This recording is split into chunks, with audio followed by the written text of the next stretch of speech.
আসসালামু আলাইকুম everyone, welcome back to my channel Afroza's lifestyle. আজকে আমি কাচ্চি লাভার্সদের জন্য কাচ্চির একটি রেসিপি নিয়ে চলে এসেছি। তো আমি আজকে কিভাবে ঘরে থাকা কিছু উপকরণ দিয়ে এবং খুবই সহজে কাচ্চি তৈরি করা যায় সেই রেসিপিটি নিয়ে। তো আমার সহজ রেসিপিগুলো সবার আগে পাওয়ার জন্য আমার চ্যানেলটিকে সাবস্ক্রাইব করতে হবে এবং পাশে থাকা বেল আইকনটি ক্লিক করে দিতে হবে। এবং আমার ভিডিওগুলো যদি ভালো লেগে থাকে অবশ্যই লাইক, কমেন্টস এবং শেয়ার করবেন।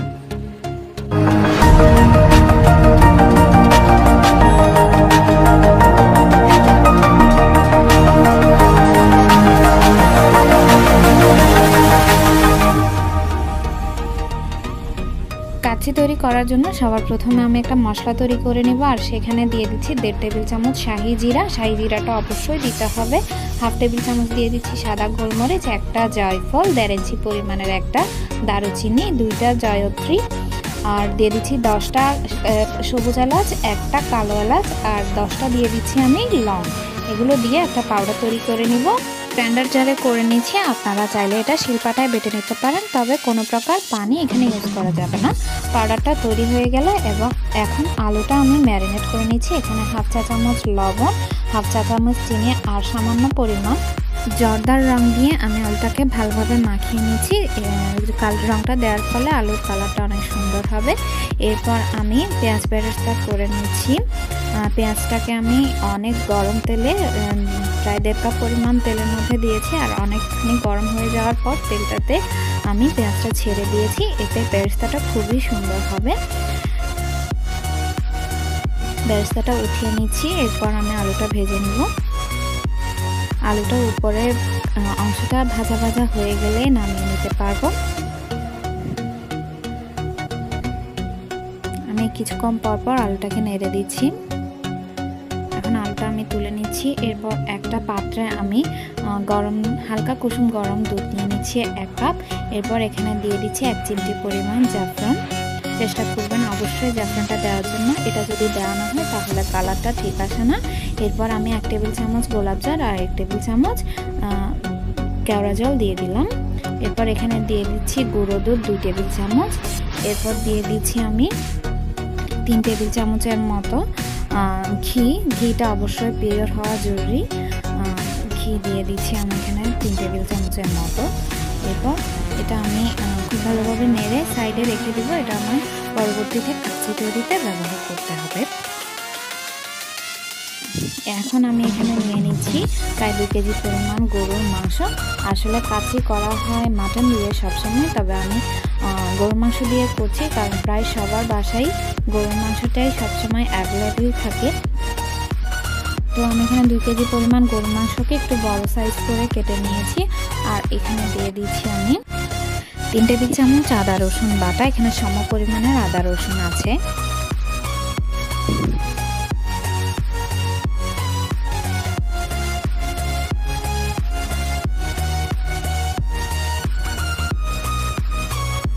দিয়ে দিচ্ছি 3 টেবিল চামচ পেঁয়াজ বাটা।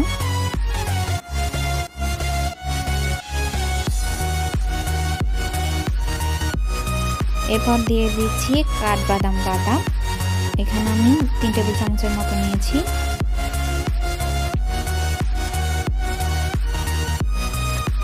দিয়ে দিচ্ছি টক দই 1/2 কাপের মতো।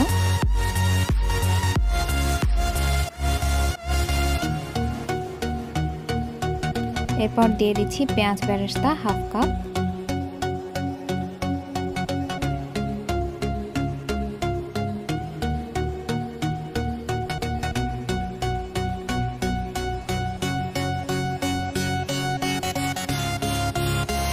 দিয়ে দিচ্ছি মরিচ গুঁড়ো 1 টেবিল চামচ। আপনারা আপনাদের ঝাল যেমন খেতে চান সেই অনুযায়ী দিলেই হয়ে যাবে, আমি একটু কমই দিয়েছি। এরপর দিয়ে দিচ্ছি স্বাদ অনুযায়ী লবণ।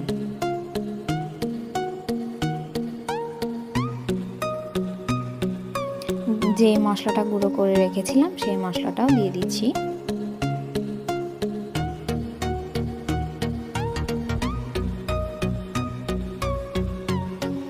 এরপর দিয়ে দিচ্ছি যে মিশ্রণটা তৈরি করে রেখেছিলাম সেইখান থেকে কিছুটা দিয়ে দিচ্ছি আমি।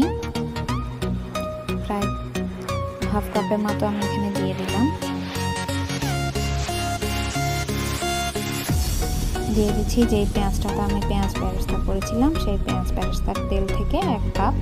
এরপর খুব ভালোভাবে আমি মশলাটা সহ মাংসটাকে খুব ভালোভাবে মাখিয়ে প্রায় 2 ঘন্টা ম্যারিনেশন করে রাখবো। এর মধ্যে আমি চালটা তৈরি করে নিচ্ছি। এখানে আমি প্রায় 3 কাপ পরিমাণ বাসমতি চাল নিয়ে নিয়েছি। আপনারা চাইলে কেউ চিনি গুঁড়া বা পোলাও চাল দিয়ে করতে পারেন।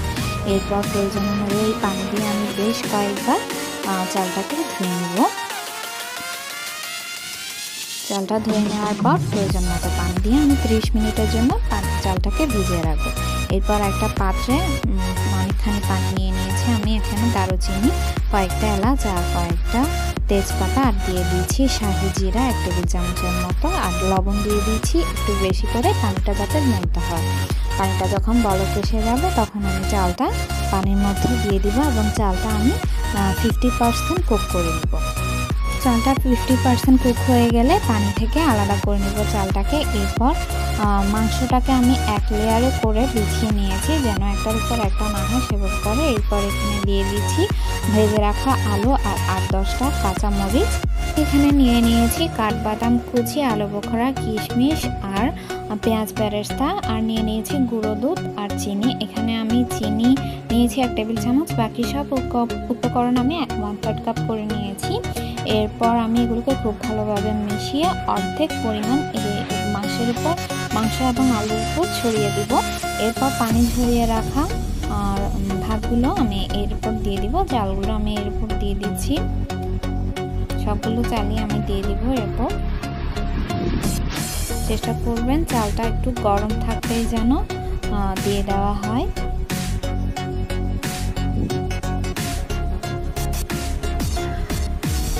ভাতগুলো ভালোভাবে ছড়িয়ে দেওয়ার পর আমি এখানে দিয়ে দিব যে শুকনো মিশ্রণটা তৈরি করে রেখেছিলাম সেই মিশ্রণগুলো খুব ভালোভাবে উপরে ছড়িয়ে দিব। এই মিশ্রণগুলোর কারণে আসলে কাচ্চির স্বাদটা অনেক বেশি ভালো হয় এবং রিচ হয়। এরপর যেই তরল মিশ্রণটা তৈরি করে রেখেছিলাম, যেটুকু বাকি ছিল সবটুকুই আমি এখানে খুব ভালোভাবে দিয়ে দিব এবং একটু ছড়িয়ে ছিটিয়েই দিব। আমি যেভাবে দিচ্ছি আপনারা স্ক্রিনে দেখতেই পাচ্ছেন।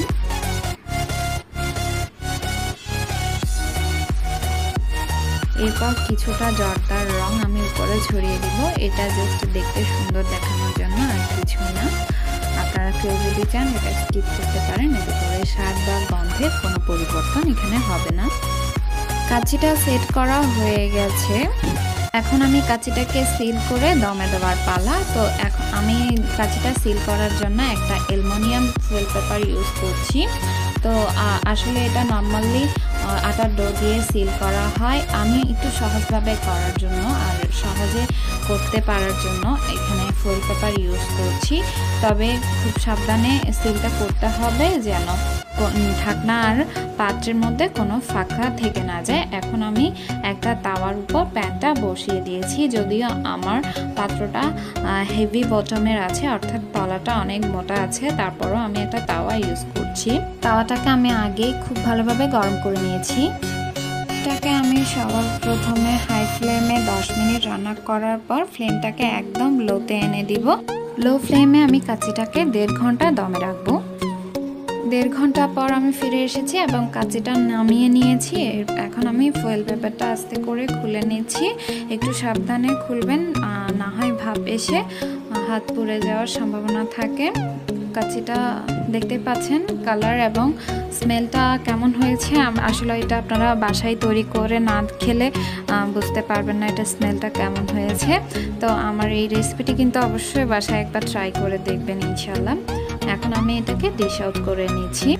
ডিশ আউট করার সময় আপনাদের কারো যদি মনে হয় মাংসের সাথে কিছুটা গ্রেভিটা রয়ে গেছে, তাহলে আপনারা আবারও ফয়েল পেপারটা লাগিয়ে দিয়ে কিছুক্ষণ দমে রেখে দিতে পারেন, তাহলে নিচের মাংসের পানিটা শুকিয়ে যাবে। আমারটা এখন আলহামদুলিল্লাহ ঠিকই হয়েছে।